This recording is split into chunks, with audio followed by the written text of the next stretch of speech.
Let's talk about distinguishing between what God wills and what God allows. This is a huge question.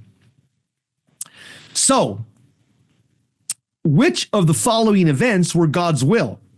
The fall of man, that's a question. The crucifixion, the most recent car accident that you were in, last month's breakup with your significant other. So what's the answer? Guess what? They're all God's will, at least in a way. Okay? Now let me give you some more clarity on this. Unfortunately, if you're looking for short, simple answers to questions about what events are and are not God's will, that's often about as clear as they come. We as Catholics, we don't operate using the terms coincidence, okay? We don't, that's basically, even Candace Owens, I heard her speak not too long ago, and she was saying, now that I'm Catholic, I realized that nothing is a coincidence. Everything is God's providence. So she goes, I've had to change my vocabulary, Candace Owens says. She goes, I no longer use the term coincidence. I use the term providence. She's absolutely right. That's the way we Catholics speak. Is coincidence, that's a secular term. That's used by secular humanists. That's not Catholic speak. That's a better way to put it. I know sometimes people are frustrated as they try to grapple with the great events and the minor happenings in human history, these endless wars, the corruption, stolen elections. And let's just be honest, human history is messy. But usually the answer as to why these things happen is things were divinely ordained. And to that, what I mean by that, there are two possible meanings according to Catholic thought.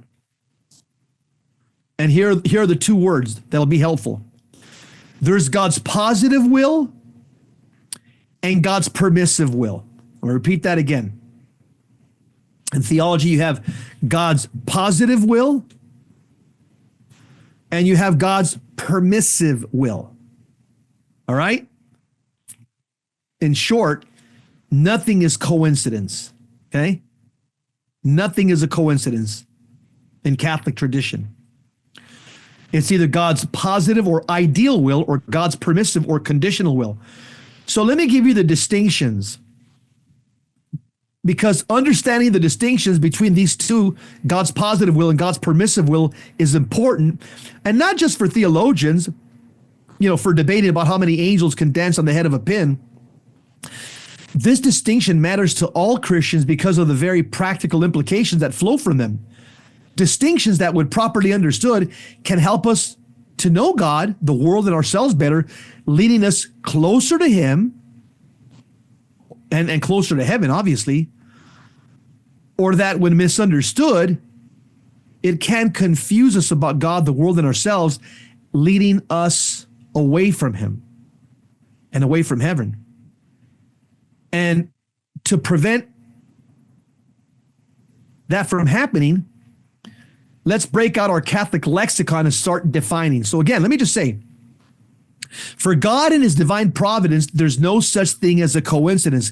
God either directs things to happen or permits things to happen. There are no coincidences.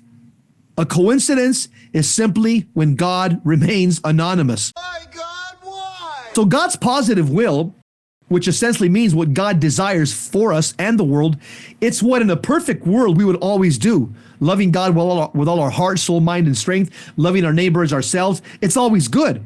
It's never evil, and it leads those who do it along the straight and narrow path to righteousness, fulfillment, and joy. Because God is infinitely good and has no evil within Him, He can only will that which is good and holy. That's why events such as the crucifixion can't fall into the category of God's ideal will. They can, however, be understood to be part of His permissive will, which broadly defined is everything that happens in the world. God's permissive will is what He allows, and if He didn't allow it, it wouldn't happen.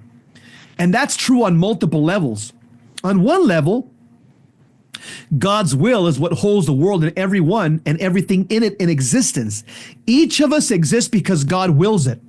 Each of us moves, thinks, breathes, and acts because God wills it. As such, everything we do for good and for ill is made possible by God's will.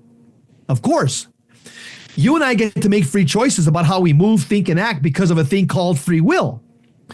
God is omnipotent. He's all powerful. But in a way, he's decided to limit his own omnipotence or limit the exercise of it when he created angels and human beings.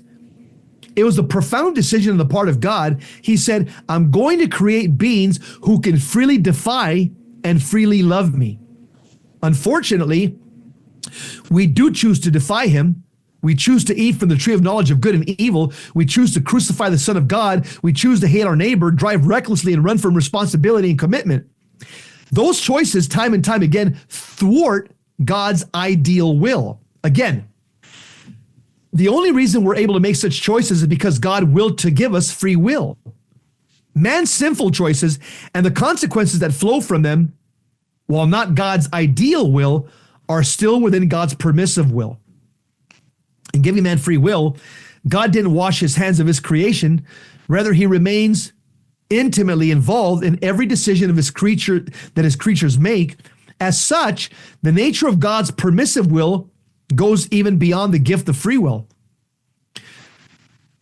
God doesn't will sin.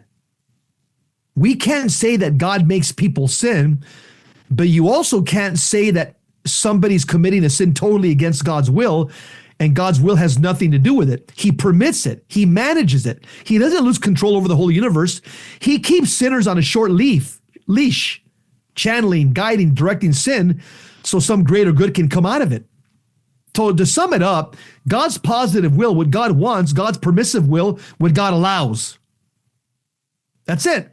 God's positive will, what God wants, God's permissive will, what God allows.